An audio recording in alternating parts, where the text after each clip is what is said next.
Okay, so I've got a bit of a sore throat, so bear with me. So the next thing for me to do is down the sides here, there, and there, and there. Down each of the panels there is a beam, and on the back it comes up and it's slightly hooked over. So I'm going to put some pieces of paper on here. So stick some paper on. I'm going to draw what I want. Take it off, cut it out, make a pattern, cut it out of foam, stick it on, and see how that goes.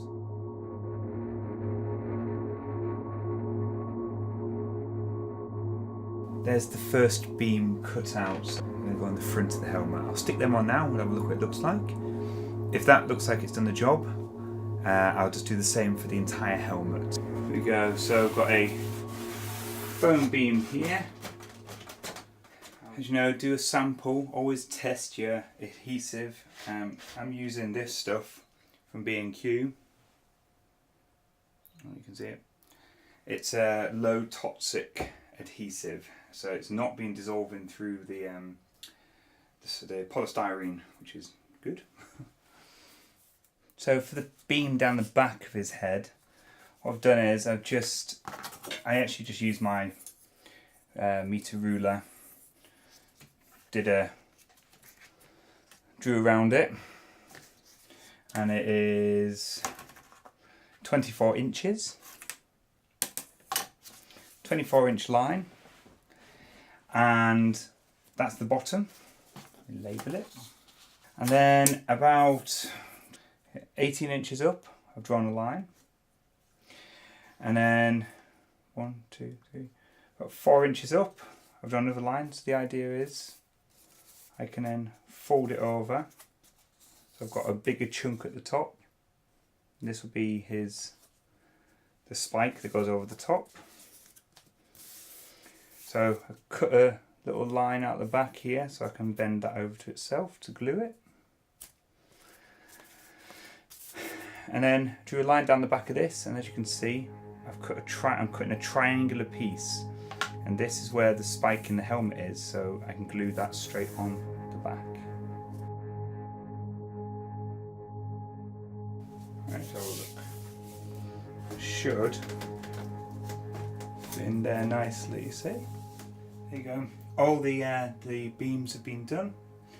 And yeah, stuck that piece of foam on the top and just cut it into a rough spike for now. I'll get the Dremel out later and shape that. So on this helmet it does have a set of beams across the front here, and I'm just sticking them in now. So I'm almost ready to start sanding the spike and everything with the Dremel. But what I want to get in first is the under fin. So in the Silent Hill 2 computer game he has a fin. I've cut out an L-shaped piece of polystyrene for now, and I've made a template. So it sort of sits underneath and sticks out at an angle like that, and there's one either side. It starts at the same point at the top of the helmet, at the shoulders, and then it sticks out about an inch at the bottom, and then it's buckled low, so it looks like a little sort of set of lips. Basically, I've added a piece on top of the fin, and then I've just cut it at an angle straight down like that. And there. I heated it up with the heat gun and just gave it a slight concave. Just because this is like the under fin, sort of, this hangs like a little sort of little flap.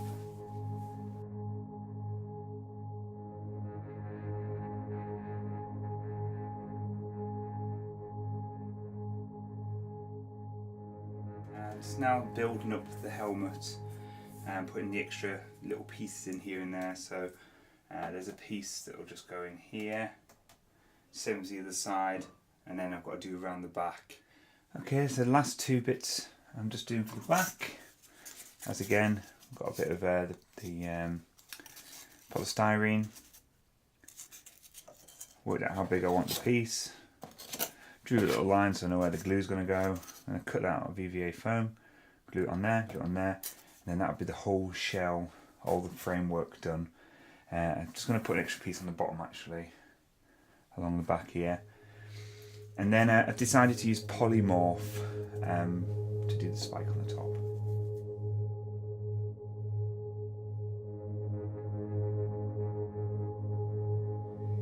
So you go. So I've got the template that I made the other day. That's for the top of the helmet, and I'm just going to cut another one out and stick it underneath. So now it's time to decide on the hull on the front. Now, I've looked at lots of reference pictures and they vary. You can have either this sort of small hull, which is like that, or there's the sort of the square. Now, the bigger the better, because I'm going to be using this for the hull to see out of. I'm going to go with, in the computer game, he has more of a rectangle. It's more like a triangle, which is about there. I'm going to go for this sort of the rectangle, and I'm going to make it about that big.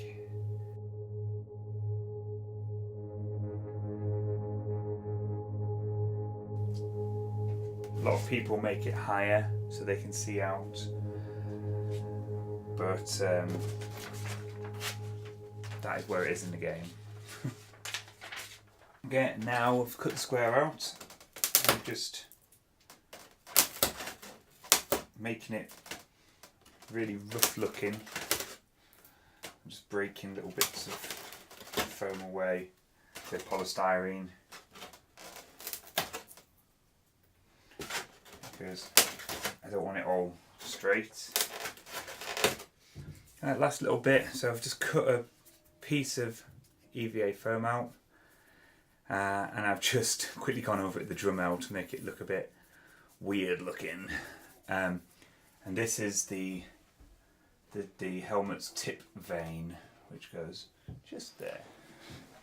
Right, so I've now gone down into the kitchen. With the helmet, it's down here on the floor. I'm going to use Polymorph. It's a thermoplastic that you heat up in boiling water, and you can squidge it into a shape and it dries hard. I'm going to use it to fill in around the top of the tip of the helmet. I do about 20 ml of Polymorph at a time in a little glass jar. So I pour the boiling water into here, I'll put the Polymorph in, boiling water on top, mix it up, blob it up until the white Polymorph goes transparent, take it out, and then I'll mould it with my hands and put it on the helmet.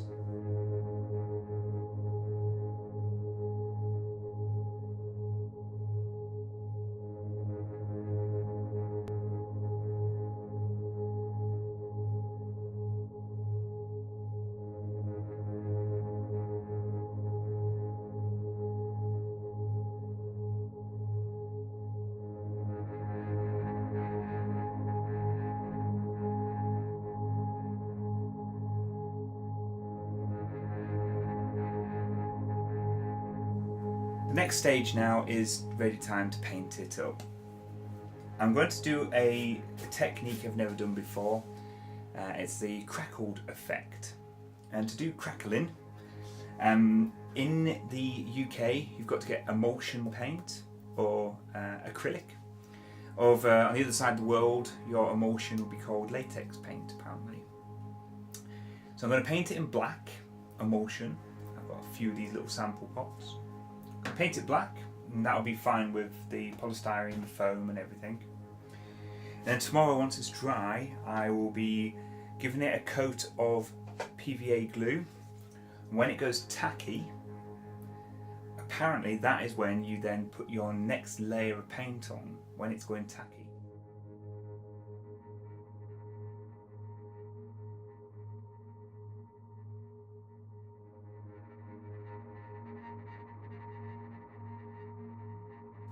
So I've got the helmet flat as I can. I'm going to cover this top panel with PVA glue. Then I'm going to paint it quickly with red, heat it up with a heat gun or with a hairdryer. Don't heat gun it or the whole thing will fall apart. And then we'll see how it looks.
I was weak.